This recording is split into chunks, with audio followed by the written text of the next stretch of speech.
Hello everyone, this is Josef Holm. This is our third Crowdfunding Masterclass. Welcome everyone. We have a ton of attendees already logging on. I'm sure there will be more coming shortly. I'm here today with two crowdfunding experts, two of my favorite people in this industry. Number one is Adam Chapnick. He used to be with Indiegogo. He's now an advisor to startups in this space. And the other one is Jason Fishman. Jason works with a digital niche agency. They help people raise money in rewards and equity crowdfunding campaigns. We have a ton of questions that we need to get to, and before we jump right into it, I would like to give you guys a couple of minutes to introduce yourself. Adam, do you want to go first? Well, sure. You gave me such a rousing introduction. It's hard to top that. I'm an advisor to startups in the space. I'm Adam. I was a principal at Indiegogo. I've also worked in equity crowdfunding for a couple of companies, and I was there, I guess, since 2008 at Indiegogo. So I've been in this business for longer than it's been a business, frankly. So I've got a lot to offer. Looking forward to helping people with whatever they can come up with in the question department. Awesome, awesome. Thank you so much for joining us. Jason, welcome. Excellent, excellent. Thanks for having me, Joseph. I'm a marketer. I've been doing this for about 10 years. Worked in all different areas of marketing, from creative to traditional. Spent a lot of time in digital. Actually headed up the in-house marketing teams for some startups here in Santa Monica, social gaming, other types of tech companies. But I've spent the bulk of my career in advertising. Started at a mobile tablet advertising network on the sales side, moved over to the product marketing division. We were representing a lot of premium tablet inventory, so it gave me the opportunity to learn the advertising trade, ad tech, and also work with a lot of top 100 advertisers in crafting their mobile tablet strategies, kind of in the early day of iPad. So, reaching premium audiences and building algorithms, whether it was, a small budget or, 7 figures in one day, to achieve cost per acquisition results. That's basically the same thing we do at DNA, Digital Niche Agency, but focus on startup to mid-stage businesses, which for me is very exciting and rewarding. Working with that level of company, crowdfunding is obviously, a huge tool, both for marketing and fundraising. We've been doing equity crowdfunding for over 2.5 years now. Have been doing a lot of reward campaigns. It's the majority on the reward side, but got started with some equity stuff pretty early on there. Have seen large level success with campaigns hitting 7-figure raises, and same type of approach where we're building a strategy, looking to hit the right levels of results, and then scale the pockets performance from the target audiences we're seeing. Awesome, great, thanks. So let me just talk about the format of this webinar real quick. So this is about you guys, the people watching and posting your questions. There is a form in the right-hand side of your screen with a little Q&A, a question mark icon. You can click that. You can post your questions there. The format here is very conversational. We're just going to go through these questions, try to explain as much as we can, and help as many people as we can to raise money successfully. So let me just jump right into the first question that was just posted here by Kalani. Thanks for that. So Kalani is asking, what's the best way to market your crowdfunding page? Let's start with Adam here. Adam, what's the best way to market your crowdfunding page?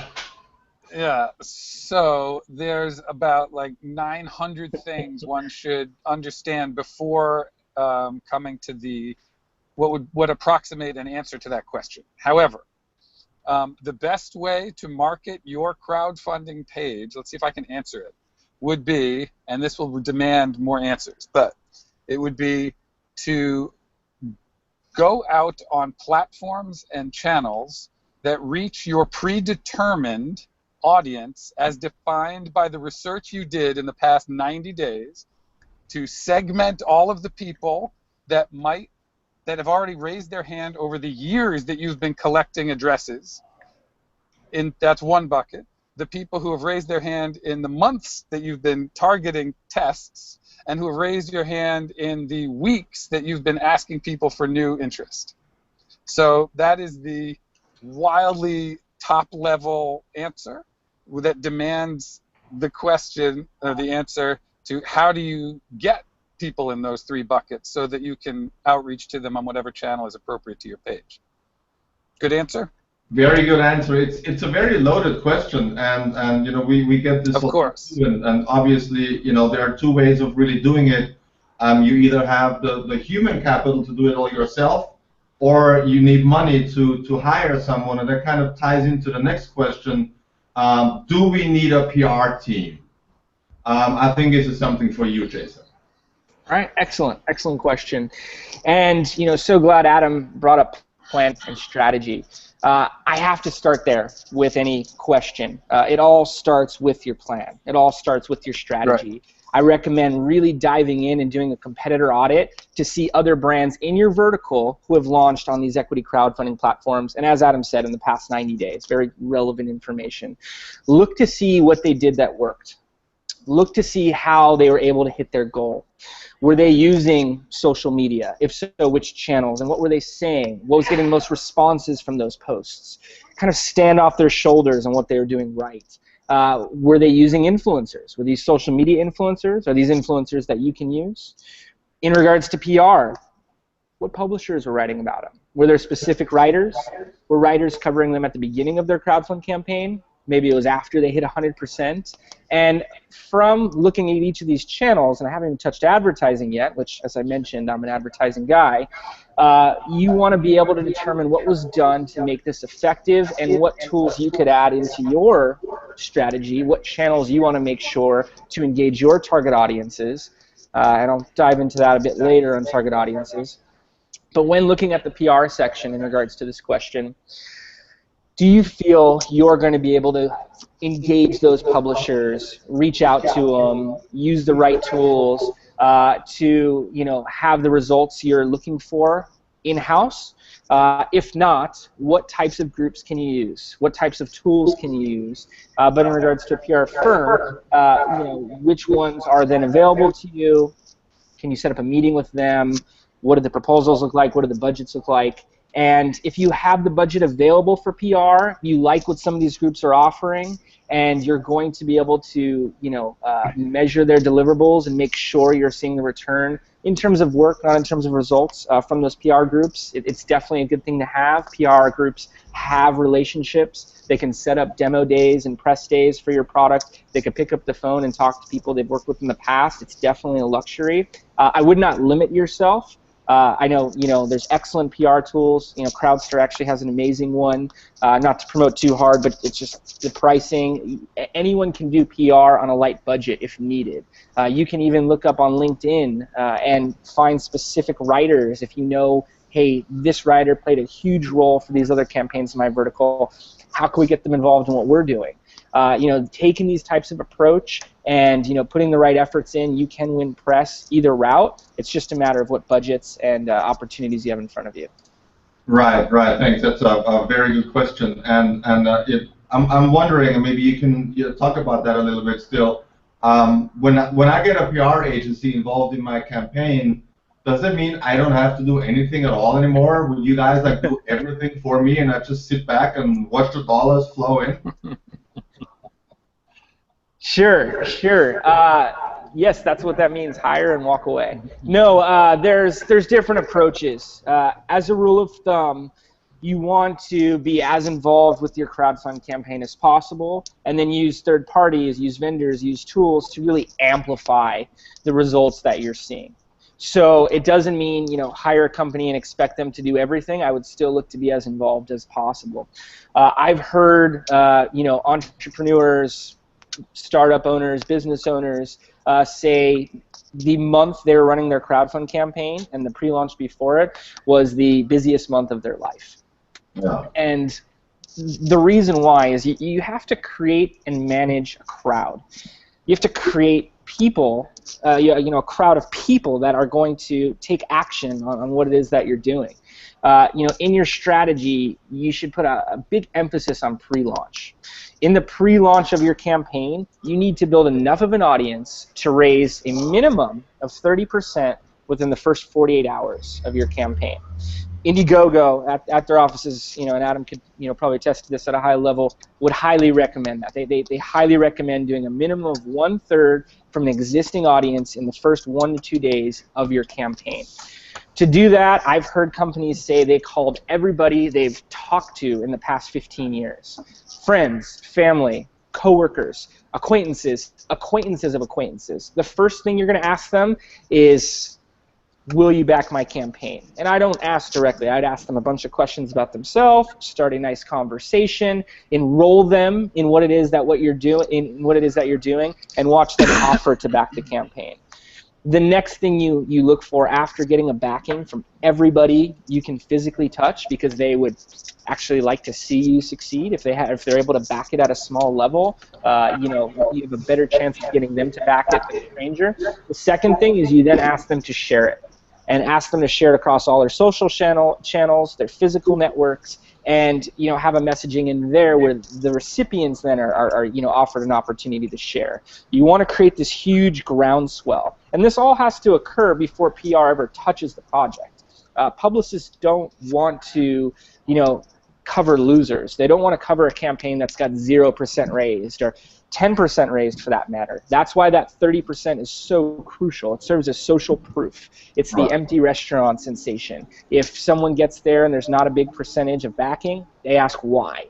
Is something off here? Why isn't there more people backing it? It sounds good. I want to back it. Why aren't people doing this? So you need that groundswell to occur. And in digital marketing, it's called offline online. You then use the online strategies to then amplify what's occurring. The second third of your campaign can then be raised from digital marketing, with the final third being from the platform itself. And if you could raise more than 30% from your offline audiences, you're in a much stronger spot. I mean, once campaigns surpass 100%, that's when the conversion rates really jump. That's when you see things really go viral, if you will. That's when you can really anticipate more people to be excited about what you're doing. Right.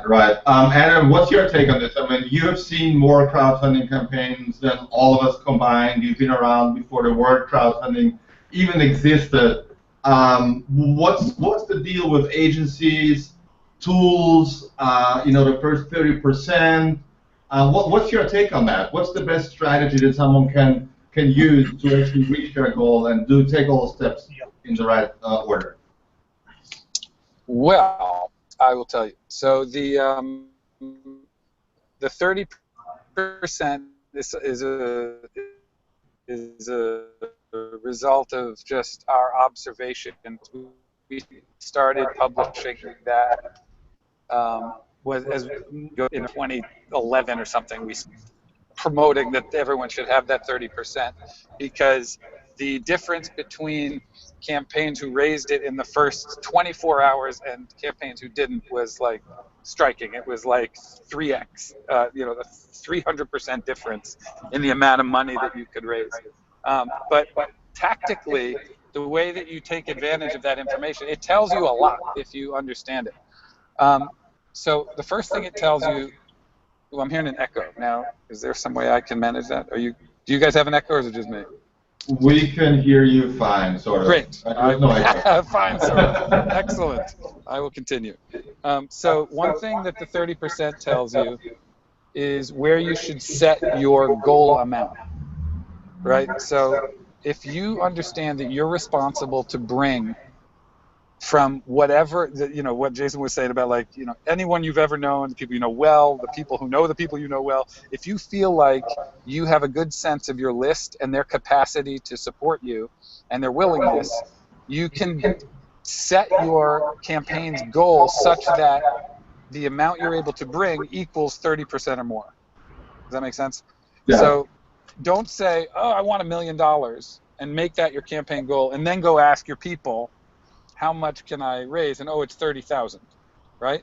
Because if you can account for 30,000 and you're confident, set your goal at 85,000. You can still raise $1 million, but the maximum goal you should have is 85, because the 30 will account for more than 30%.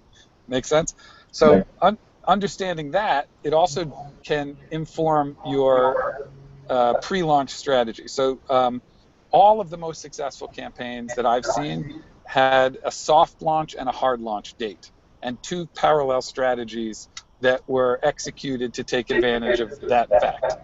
So a soft launch is just when your Indiegogo or whatever, your Kickstarter, whatever, when your campaign goes live on the page, and let's say for argument's sake that's Sunday the 1st of whatever, September.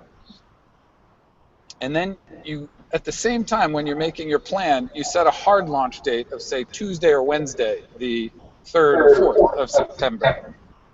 And you conduct, let's say, a 90-day campaign that's bifurcated into those two. So first you go out to your circle, and you're trying to account for commitments that amount up to the 30%, that all will be executed on that soft launch date. And there's things you can do to make sure that happens. You get people to agree to it, you send them reminders, you get them to donate on that day because it gives the campaign extra benefits of momentum and shared data that comes from us, from places, wherever. But at the same time, currently, you're pursuing a development project that goes toward the hard launch, and that hard launch is what we call income. Traditional PR, newspapers, blogs. It's your tech crunches, your Instagram influencers, your YouTube channels, where you don't necessarily know them, but they have a strong propensity to cover either your subject matter, you personally, or something that has to do with what you're raising money for. And the reason that you do those two is, as we were just saying, that you don't want the influencers to promote your campaign to their million people, get their great conversion rate as a click-through to you, that sends you thousands and thousands of curious people, only to see that there's 1 or 2% success, fully funded, 1%, 2% funding, because they don't have that critical. It's like the empty restaurant syndrome, or whatever I think is what Jason called it. That you want them to be past the threshold where the crowd has convinced them that this is legitimate. The last thing you want is to send strangers to your page without that threshold having been reached. So if you do those two concurrent lines where your familiar folk are funding on Sunday, and then you don't send the influencers people to you till Tuesday or Wednesday, you know that all of those people who got there through the influencers will see the 30% being achieved, and they are that much more likely to convert. Just understanding that sequence, I think, will be the difference between success and failure in a huge number of campaigns. Just that, hard launch, soft launch. Wow, yeah, thanks, man. That was a really good answer. And dude, by the way, thank you so much for joining us from a driving car. It's awesome. Hey. And everyone, please excuse the audio issues that we're having here, but we're so happy to have you on board. And everything you said kind of ties into the next question, which is how can we effectively reach out to bloggers and influencers? And it really, I mean, you both have said it already, and we keep talking about the first 30%.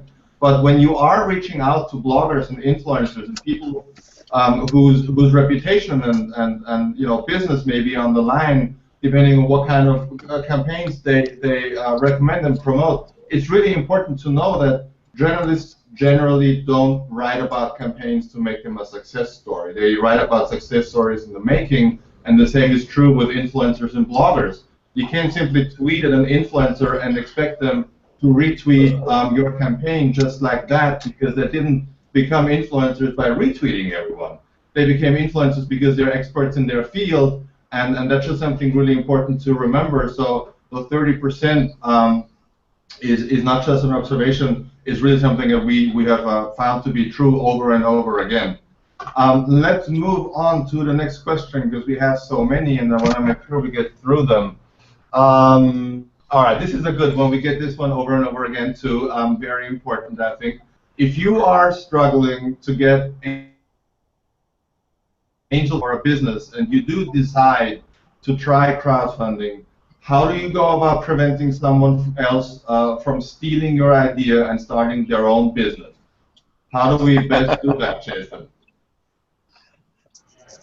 So in terms of protecting your idea on a crowdfunding platform, I mean, crowdfunding is a marketing tool.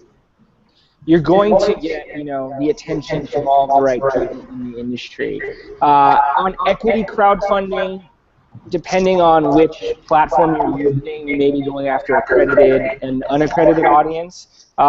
If you're trying to keep it slightly more private and you're on an equity crowdfunding platform going after accredited investors, you're still reaching more decision makers. I mean, once you're ready to launch a crowdfunding platform on a crowdfunding platform, you should feel that your brand is to the right level. You should feel like what you're doing, the momentum behind it, is in a plan for success. And from that point, you're looking to build an audience. You're looking to bring on funds to do so. For certain industries, copycats are almost unavoidable. But if you have enough uniqueness to your brand, to your audience, strategic partners involved, it shouldn't be the high level of your fear. And I say that because it is such a strong effort of getting as many people who will be part of your community involved during the crowdfunding campaign. So you need to feel comfortable with reaching out to people, and feel comfortable that even if other brands come into the space, you're still going to be able to hit your milestones.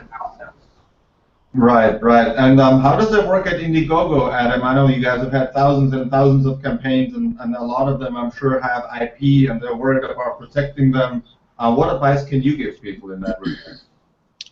Well, let me be clear. I don't work at Indiegogo anymore, though I am a huge booster. I have the retro shirt on as we speak. Woo, Indiegogo. So my thing about that isn't so much Indiegogo specific or anything, because years ago I represented screenwriters, like 20 years ago. That was one of the things I did, and this was a common concern for creative people that says, well, if I tell anybody, they'll steal my idea, because people are concerned that they're incorrectly concerned that the greatest value in something that they bring to market is the idea, and that is over and over and over been proven false.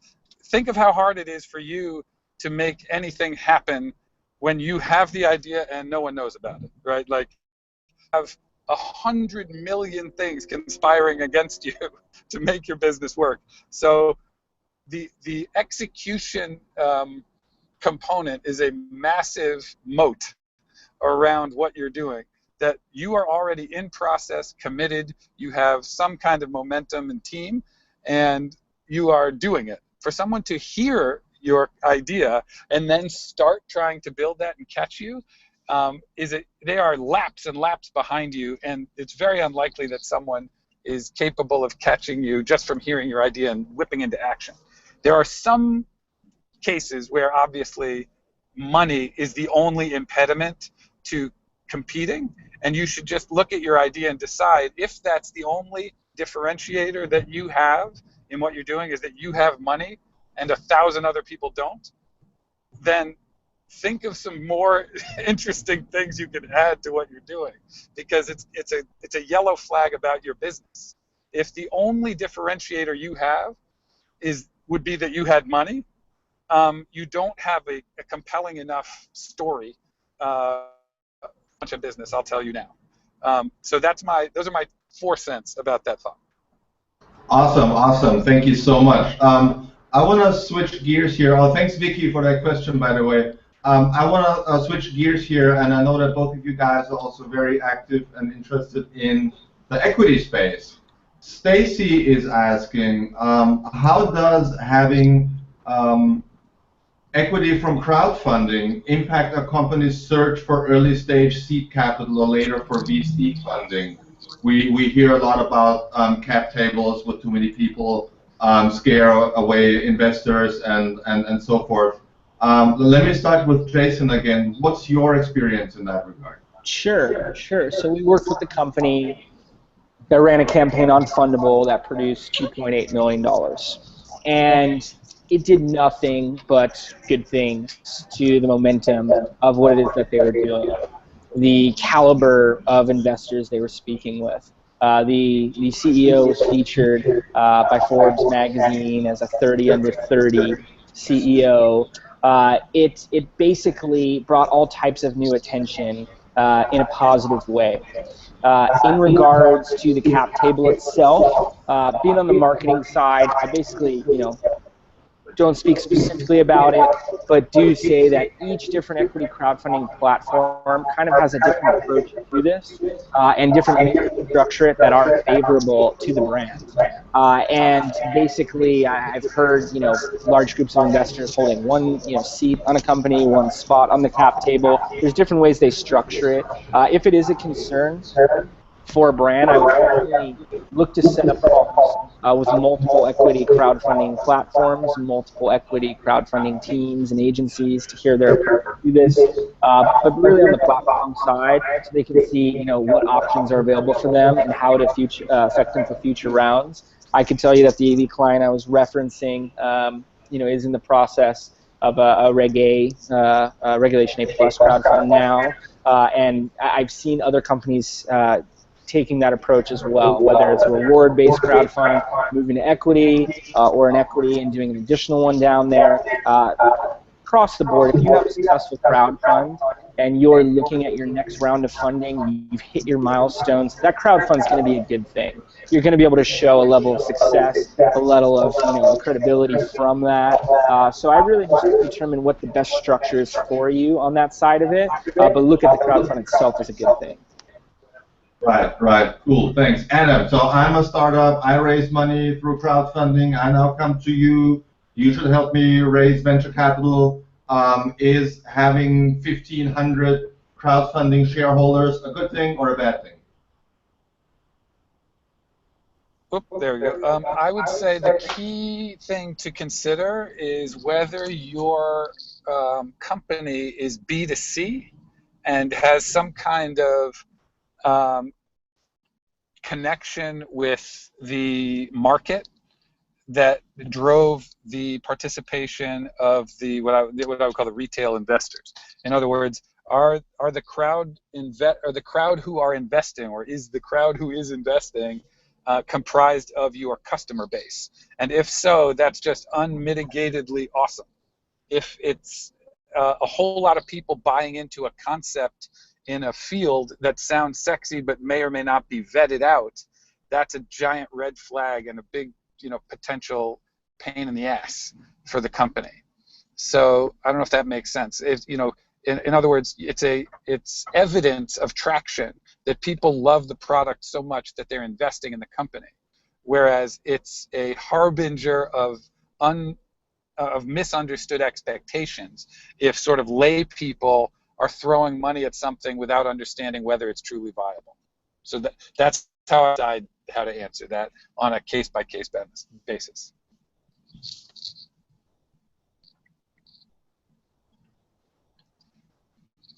Make sense? No? Did we lose Joseph? Unmuting my microphone helps. Okay.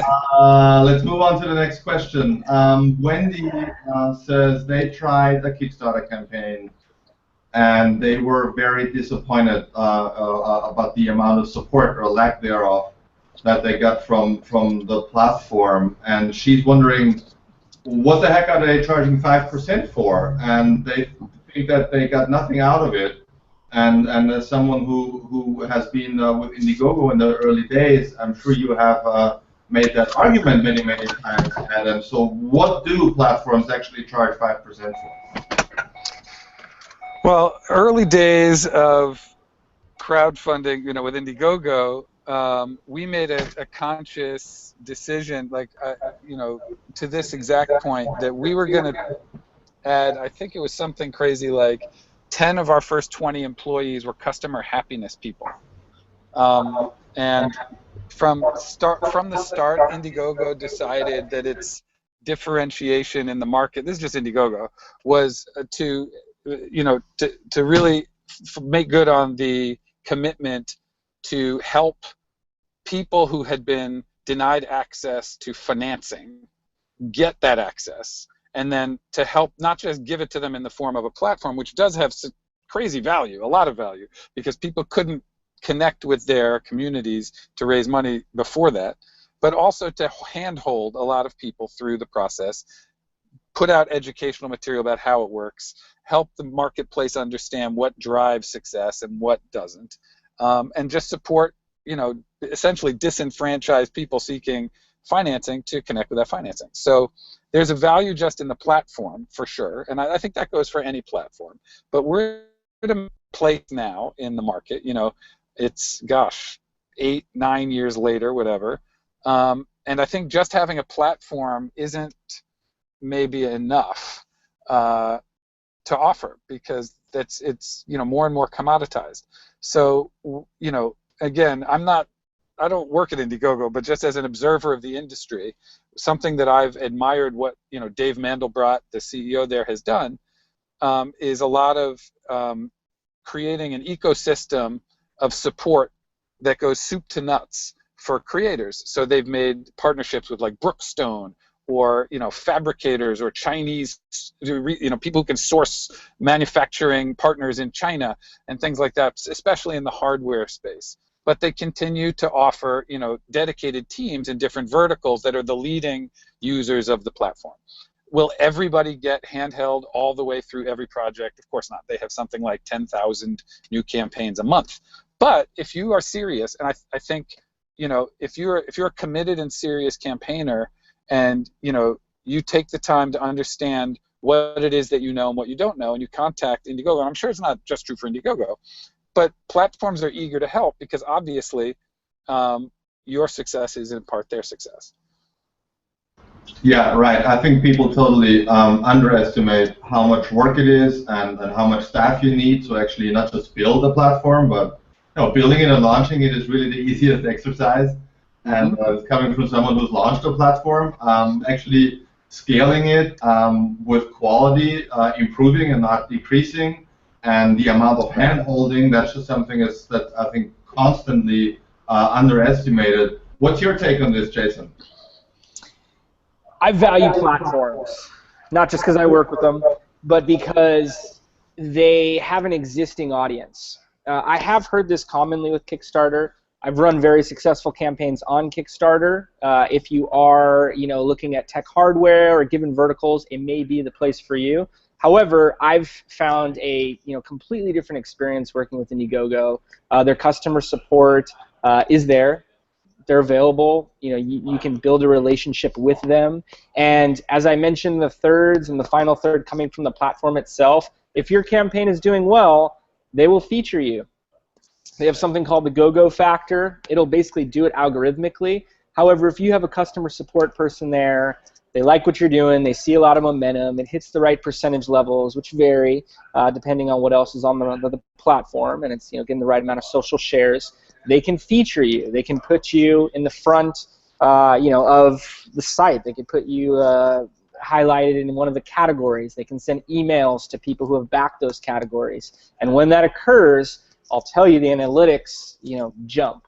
That is why I would say, particularly on the reward side, it's important to use a platform, and there's value that they do bring. And it'll show you the percentage of people who found you just looking through the platform itself. I think it also provides a level of validation as well. On the equity side, there are ways to run this type of campaign on your site or off a major platform. There are some benefits to that, but if you have the right equity crowdfunding platform on your side and they're making investor introductions, they have a large existing audience of people who have backed campaigns on their platform in the past, I've seen that actually benefit brands at a high level as well. As for my last answer, when I said build a relationship with the platform you're about to use, if nothing else, so they know who you are and what you're doing, I find you can get far more value out of them than the 5% that they charge. Right. Cool. I want to kind of stick with the topic because people are having a hard time oftentimes trying to decide, is Kickstarter better for me or is Indiegogo better for me, and what's the difference really? And one thing that I also hear over and over again is that Indiegogo have really, really good stats and analytics that help to determine where is productive traffic coming from, what works, what doesn't work. But there is also another fundamental difference between Indiegogo and Kickstarter, which is the all or nothing versus the keep it all kind of funding model. How do you advise people who aren't sure whether to go for all or nothing or keep however much you raise for your campaign? What's the right strategy, and what are some of the tips that you can share with people here, Adam? So, okay, the simple first beginning answer is all or nothing is great in certain times when you have a gating situation or scenario that makes nothing possible until you hit a certain threshold. The common example that I bump into with hardware companies is they need to make a mold so that they can make their first unit as a a prototype, and the mold costs tens of thousands of dollars typically. So they can't take, if the mold costs 30 grand, they literally can't do anything with 20. So they don't want the money because they can't, whatever they're offering as a perk cannot be created without the mold being made. So they need the minimum 30K, and in that case, their actual, projected goal, their stated goals should be 30K. If it's not something like that, where it's more, like a film, or it's a project that has a certainty of being accomplished, but the question is at what level of expertise, or how many bells and whistles, or those kinds of things. Keep what you raise is always going to be beneficial because it just gets you closer to a goal that you're going to achieve at some point. It just pulls the goal closer to yourself. Does that make sense as a distinction? Yep, totally. Makes sense to me. Yeah. What do you think, Jason? Yeah, makes sense to me. Alrighty, cool. I guess it's important to just say that you have to raise enough money to fulfill all your rewards. So to Adam's point, maybe a mold, but it may be something else that you need to produce. And if it costs $25,000 and you can't do with 15, then obviously either you do an all or nothing, or you make sure you overfund and reach that goal. You don't want to end up in a situation where you raise 15,000 and you cannot fulfill the perks that you promised people. Let's see, what else do we have here? I want to power through this. We have so many questions. Okay, cool. So how do you determine the number of followers required to help with crowdfunding? Is there a difference between equity and rewards crowdfunding? They have a new startup based on a new provisional patent, and they're trying to figure out whether equity or rewards crowdfunding is better for them, and I guess which one requires fewer investors or supporters. How do you usually make that distinction, Adam? Equity or rewards, and how many investors do you need to reach your goal? Okay, that's definitely a per company question, but I think the best way to think about it is why. I guess the big question always is, ask yourself, why am I selling a piece of my company if I can sell what the company makes? So if you can answer that question honestly, that's the first signal as to where you should go. If you can engage people in what your company sells and sell it in advance, that's a rewards-based crowdfunding campaign. And at the end of it, you get the money and you keep 100% of your equity in your company. If what you need the money for is help getting to where you can even make the case, or get to a phase that you need to get through before you can offer to sell what you want to sell, that's when you might need to sell equity, because there's nothing else to give anyone. You can't promise your service or your product yet. It might be too expensive, or there might be too many questions to answer. But that's when you turn to your equity as something to give, and you sell the upside of participation in that equity. So as to how many investors you need, obviously that's a little bit like how deep is a hole.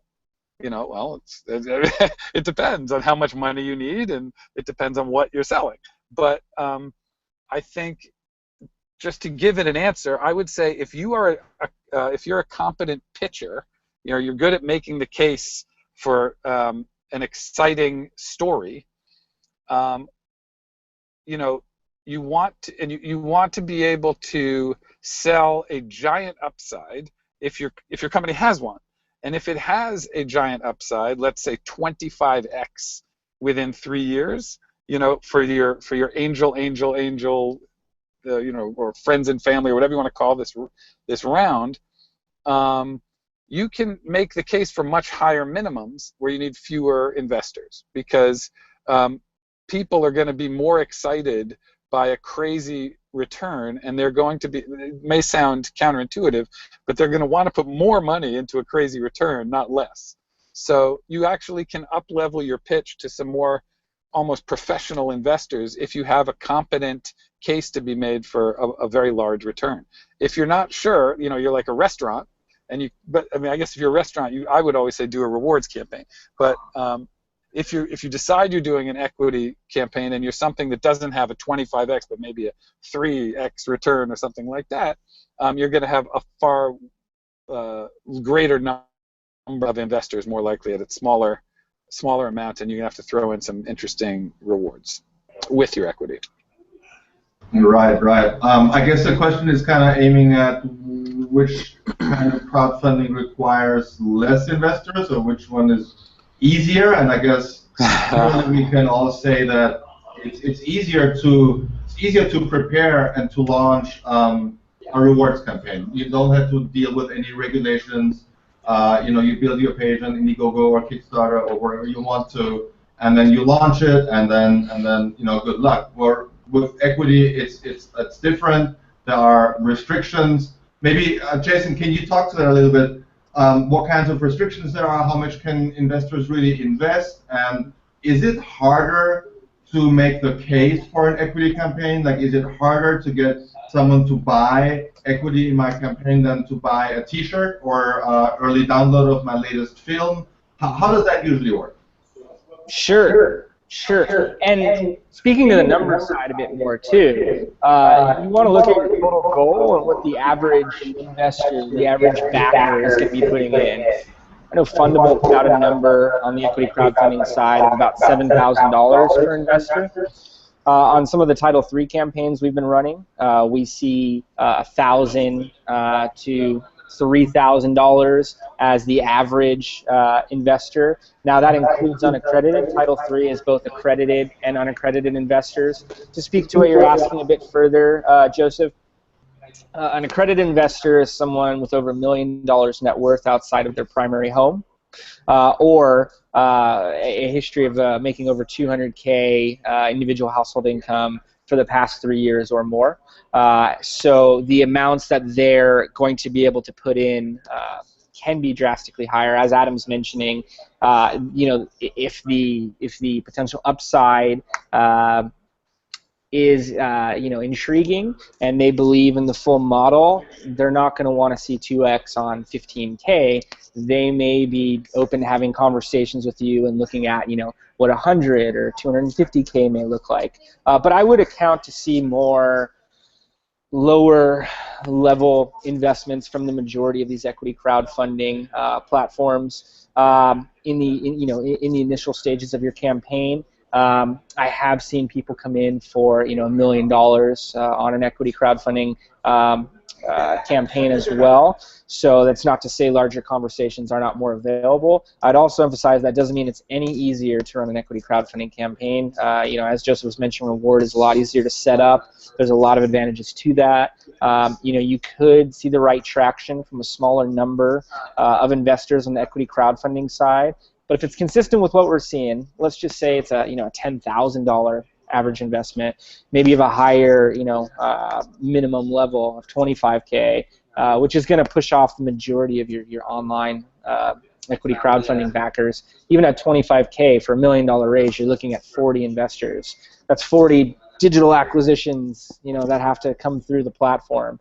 So, still has to be a good enough volume, and then, of course, on the reward side, you're looking at hundreds, thousands of backers. So you need to have that steady flow, high volume each day of backers coming to the table.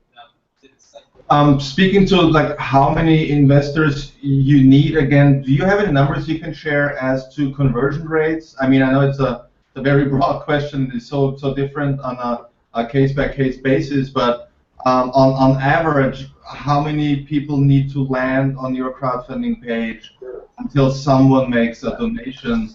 We have a question from Kristen here that kind of ties into that, and Kristen says that that she wants to know about the dialogue. What actually gets people to click the button and make a contribution? She gets tons of likes, and people are saying they will donate, but then they're not, and what can she do to really craft her story in a way that it actually works out for her? Yeah. So I mentioned offline, online earlier, and I've seen companies not get any response from offline audiences, personal networks, people they work with, people in the building that they work with. They go to events, co-working type scenarios. They try to get people to back what they're doing. They're talking to investors on the equity crowdfunding side, and they're not getting any bites. That is going to be consistent as you take it on a crowdfunding platform as well. And if you are seeing the responses, you want to look for what's getting people excited. What are they actually, repeating back to you? What is valuable? And you want to highlight that on your page. Your page is actually a landing page, if you will. And if you Google landing page templates, landing page psychology, you'll start getting the idea that on a landing page, you want users to do one thing. You don't want them jumping around your whole site. You want to basically take them down a funnel, the marketing funnel, from awareness to consideration to intent to conversion. Beyond that, you could look at multiple conversion and even becoming an ambassador.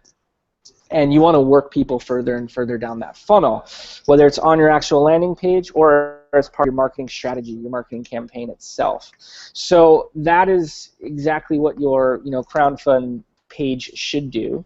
It should allow someone to see exactly what you do and the exact opportunity right when they get to the page, right at the top. You then want to be able to show social proof. Media publishers who have covered you, strategic partners, different technologies you use, whatever it may be, logos. It creates a level of social proof. Even on a subconscious level, I'll ask people, hey, take a look at these logos on this landing page. I'll scroll down and ask the viewer, what logos did you see? They don't always recall. They just know that there were logos, and that basically was symbolic for a lot of activity. There's a lot of stuff going on. There's a validation.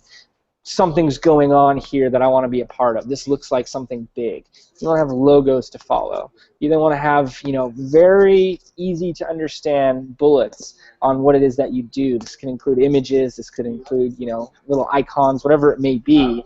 Then I'd follow with more social proof, testimonials, maybe from, your lead investor, anchor investors, on an equity crowd fund, maybe from influencers or, very, very, ambassador-like customers on a reward-based crowd fund. You want to basically walk them further and further down this funnel and sell them, if you will, to make them convert at the end. Now, Google defines an average conversion rate as 2.35%. That means if we round it to 2%, and let's say we're talking reward-based crowd fund, because equity is a whole different model, that means if you send 100 people to your crowdfund page and 2 of them are converting, you are then seeing, average statistics from there. I've seen campaigns perform in the 5 to 10% conversion rate level. I've seen very successful campaigns at decimals, 0.2, 0.5, 0.75% conversion rate. 0.5 means 1 out of every 200 people are converting, which, as I think Joseph was starting to point out here, you need a lot of traffic. You need a lot of people coming through daily to compound and higher on your goal. As Adam mentioned earlier, the more you have going on, the more you've raised, the higher your conversion rate is going to be. So that's going to work in your favor. The more press that covers you, the more logos you're adding, that's going to work in your favor. And then as part of digital marketing, an ongoing process is conversion optimization. You constantly want to be looking to see what's working, what's not. There's an analytics platform that Indiegogo now allows you to run called Clicky. Indiegogo also has the ability to place different pixels so you can get far more analytics on what your Facebook ads are doing, what your Google AdWords search display and YouTube ads are doing, and now AdRoll, so with display retargeting across banner websites and apps, how they're performing. I'm sorry for interrupting you, but can you just elaborate on pixels a little more, because I think many people who are not marketing experts don't know what that is, and it's such a powerful and very, very important tool that I just really absolutely.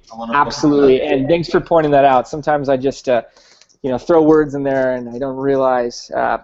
For a pixel is a line of code that you're placing on the back end of a website. And for advertising, what a pixel allows you to do is tag people who come through your site, which then makes retargeting available. Retargeting, another terminology to throw at you. Kind of this campaign, and you have a large remarketing pool. As a rule of thumb, your advertising campaign is going to perform better. It's often where you see the best click-through rate and best conversion rate. So if you have this pixel placed on your Indiegogo page, you're tracking everybody come through, or on your fundable, start engine, WeFunder page, whatever it may be. If you have this pixel placed and you're tracking everybody that comes through, you can then run advertisements to them across other websites that they go to. Think about how many websites you see in a given week. You probably don't recall them all the next week. There's opportunities in there that are lost. However, if you're seeing this brand over and over and over again, I think they say you need to see a brand 7 times to recall it. If you're seeing them across your favorite finance sites, your favorite sports sites, news sites, the sites you go to learn about investing opportunities, the likelihood that you're going to recall, the likelihood that you'll go back, and the likelihood that you'll convert goes up each time you see that advertisement. So for that reason alone, that's why I direct to Indiegogo as opposed to Kickstarter, because they don't allow for this. And as I mentioned, Facebook, Google AdWords, you're able to place those pixels on there as well. So you're able to run that retargeting, and beyond retargeting, you're able to do conversion tracking. So you can say, hey, I spent $1,000, I spent $10,000 on my Facebook ads. I spent $10,000, it produced 100 conversions, 100 backers. I was paying $100 per backer. If the average backing is $1,000, that's a 10x return. That's a good model. You can then even talk to people about giving you more money for that type of performance from your advertisement. So it's highly important, and a huge tool for advertising or just for analytics. They allow for Google Analytics as well, just for analytics pixels as well. So you can say, this is what's occurring on my page from these audiences on these days and times of the week, and this is how I can source more of that traffic. Right. So in short, those are the creepy banners that follow you around after you visit the website for weeks and weeks. Yeah, I forgot to use that word creepy. But yeah, no, it is highly effective though. They are highly effective. From a marketing perspective, they are awesome. And I'm sorry, I hijacked the question a little bit that Kristen actually posted, and I want to hear Adam's take on it though. Your tips how to increase conversion and how to get people actually to click that donate button. Wow. Well, I mean, it's hard to. I mean, all of the stuff Jason was talking about are super established digital marketing tactics that just work. So if you're doing all of that, you're going to have, and as he said, you want to be optimizing. So you want to be monitoring your conversion rates, and that means your click through and you know, from an ad to a land to your campaign page, and then the click on the donate button, and when is it happening and when isn't it, and what can you know, the nice thing is it's pretty easy to tweak verbiage to try different things. Though I guess the only thing I would throw in there in the soup is there's an old saying in text marketing, not video marketing, and I am careful that you hear them separate, but when you're talking about copywriting, the more you tell, the more you sell. And the reason that's an old adage is that it's true. Some people are like, well, I don't want to make people scroll all the way down to under, you know, like I want it to be succinct and clear, you know, but time and again it has been proven that long sales pages that are full of everything you can throw at a potential buyer. Here's another reason. Here's another reason. Here's some testimonials. Here's some logos, like we were talking about. You know, all the way down. Here's the team. Here's the bios. Here's a picture. Here's a turning picture. Here's a link to our social media. There's a great statistic that is out of date now, so I won't present it like it's true, but I can say it used to be true. That there was like almost a 45-degree uptick in the correlation in amounts the campaigns raised, directly correlated only to whether they put links on their page to their own social media. So 0 to 1 was like a 50% increase. 1 to 2 was like another 25. 2 to 3, 25. Meaning, all that means is those things that everybody thinks nobody looks at, which is your little bug at the bottom that's like an F, a T, you know, Facebook, Twitter, LinkedIn, YouTube, you know, those little bugs that you can click and go to your page. You think no one's looking at it, but those alone determined an enormous uptick in funding, because people who are looking at your page are just trying to drink in all of what you can offer that legitimizes, you know, your offering. And so if you know about consumer psychology, you know that everything we purchase and transact for, we do with our emotions. And everything that we read that are the features, like, you know, what mileage and all this other shit, you know, what's under the hood of the campaign, what's your product, what's it made of, all of these other things, those are justifications for your emotional decision to buy. So if your video is strong, and this is why I'm separating, if your video is strong and plays an emotional message that says you will get some sort of emotional benefit from participating in this campaign, your copy should give them all of the reasons why it's okay to say yes, and that gives them a much higher percentage chance that they will. Awesome, man. That's some really, really good advice there. Thank you. And then I would probably add that one really easy way to figure out what works is to find the 5 or 10 crowdfunding campaigns that raise the similar amount of money that you want to raise, that you know, lives in the similar space, is in a similar vertical, and basically just copy what they do. If they have 900 or 1,000 words on their campaign description page, do 900 to 1,000 words. You know, if they have images, try to have something similar and try to communicate all these things. And you know, to Jason's and Adam's point, it's all about social proof. And you may have all these ideas in the back of your head, how your campaign, why it's the best, and how it all works. But especially strangers who don't know you, who come to the campaign page for the first time, the more information you can give them, the better. All right, awesome sauce. So we have time for one more question.